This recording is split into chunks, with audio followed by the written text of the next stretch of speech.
Não se sabe o que aconteceu com a arca no momento da destruição do templo pelos babilônios. A Bíblia hebraica não dá nenhuma indicação quanto ao seu destino. Apenas um texto lança luz sobre as discussões relacionadas à reconstrução da arca no período babilônico ou persa. Encontramos no livro de Jeremias um texto que rejeita categoricamente a ideia de uma reconstrução da arca. Quando vocês aumentarem e se multiplicarem na sua terra, naqueles dias, declara o Senhor, não dirão mais a arca da aliança do Senhor. Não pensarão mais nisso, nem se lembrarão dela. Nem sentirão sua falta, nem será feita outra arca. Naquela época, chamarão Jerusalém o trono do Senhor, e todas as nações se reunirão para honrar o nome do Senhor em Jerusalém. Não mais viverão segundo a obstinação de seus corações para fazer o mal. Está em Jeremias capítulo 3. Ok? A proibição de refazer a arca indica que, para o autor dessa passagem, a arca representava um problema teológico, talvez porque estivesse intimamente ligada a um santuário móvel, contendo uma estátua de Javé. Por essa razão, a revelação divina substitui a cidade de Jerusalém pela arca, em sua função do trono de Javé. Assim, Jerusalém como um todo se torna o trono de Deus de Israel, o centro do mundo. E há necessidade de que se elaborar um Javé transcendente exatamente para expurgar todas as imagens de Javé e centralizar o culto agora somente em Jerusalém.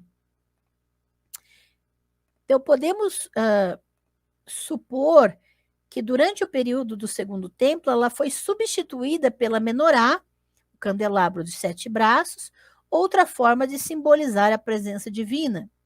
No entanto, a passagem de 2 Macabeus 2, 4-8, relata, referindo-se a um escrito, a carta de Jeremias, que a arca teria sido escondida por Jeremias, o único profeta que fala sobre ela na Bíblia hebraica, junto com a tenda do encontro e do altar de incenso. Olha o texto. No documento está escrito que o profeta, advertido por uma revelação divina, mandou que a tenda sagrada e a arca da aliança o acompanhassem. Se dirigiu ao monte que Moisés tinha subido e de onde ele havia contemplado a herança de Deus, e ao chegar ali, Jeremias descobriu uma caverna que servia de habitação, para onde levou a tenda, a arca e o altar de incenso, e em seguida tapou a entrada da caverna.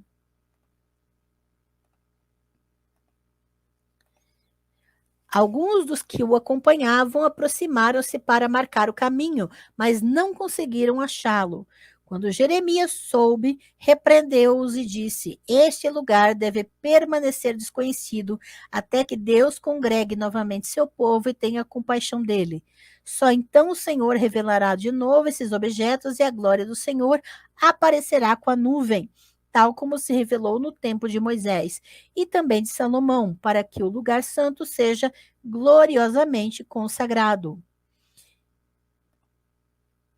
Tá? E olha só, veja que existe um texto específico, né, que agora surge com uma outra versão da história de que o próprio Jeremias escondeu.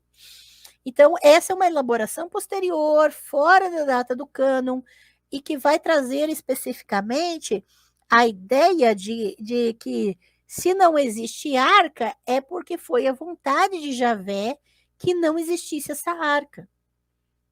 Tá?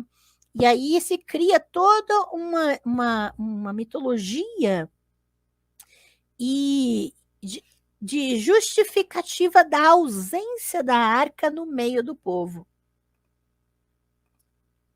De acordo com esse texto, a arca não estaria perdida, mas reapareceria em um momento escatológico quando Javé reunisse seu povo. E essa ideia do momento escatológico é típico da literatura apocalíptica, que nós vamos estudar no curso World of Dragons, Daniel e Literatura Apocalíptica, em outubro. Os ingressos já estão à venda, gente, no Linktree, tá bem? O Wellington Barbosa e eu vamos lecionar esse curso. E vamos entender a mitologia e o imaginário da literatura apocalíptica, para perceber esses desdobramentos escatológicos. tá bem? Essa ideia é encontrada, por exemplo, no Apocalipse de João. De acordo com esse texto, a arca faz parte do templo celestial e aparece no final dos tempos após a 7ª praga. Apocalipse 11:19. E o santuário de Deus no céu se abriu e a arca da sua aliança apareceu em seu templo. Então houve relâmpagos, vozes, trovões, um terremoto e um grande temporal de granizo. E se você tiver interesse em estudar texto a texto do livro de Apocalipse, suas imagens, simbologias, os termos gregos e de outras línguas que aparecem nesse texto, adquira já o curso Apocalipse, texto e contexto, sentido e interpretação, porque nesse curso nós trabalhamos toda a simbologia do curso de Apocalipse. Então você pode adquirir através do Linktree, onde estão as informações e as inscrições, orientação de como você pode fazer sua inscrição. Adquira já este curso.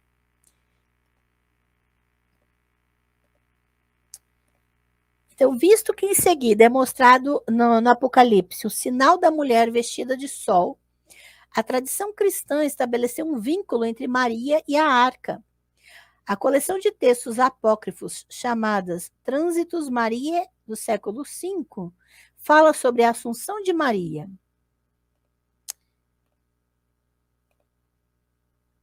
A referência à arca, enquanto os apóstolos carregavam o corpo de Maria, as mãos de quem queria ofendê-la secaram, como foi punido no relato da transferência da arca quem tocou na arca sem ser qualificado em 2 Samuel 6. Então veja que a imagem aqui é um eco da narrativa de 2 Samuel 6 de quem toca na arca.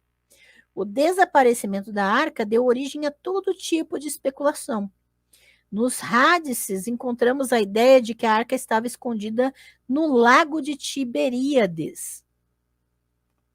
Só para quem não sabe, Rádices, né, refere-se ao que a maioria dos muçulmanos e as principais escolas de pensamento islâmico acreditam ser o registro das palavras, ações e aprovação silenciosa do profeta islâmico Muhammad, conforme transmitido por meio de cadeias de narradores, ok?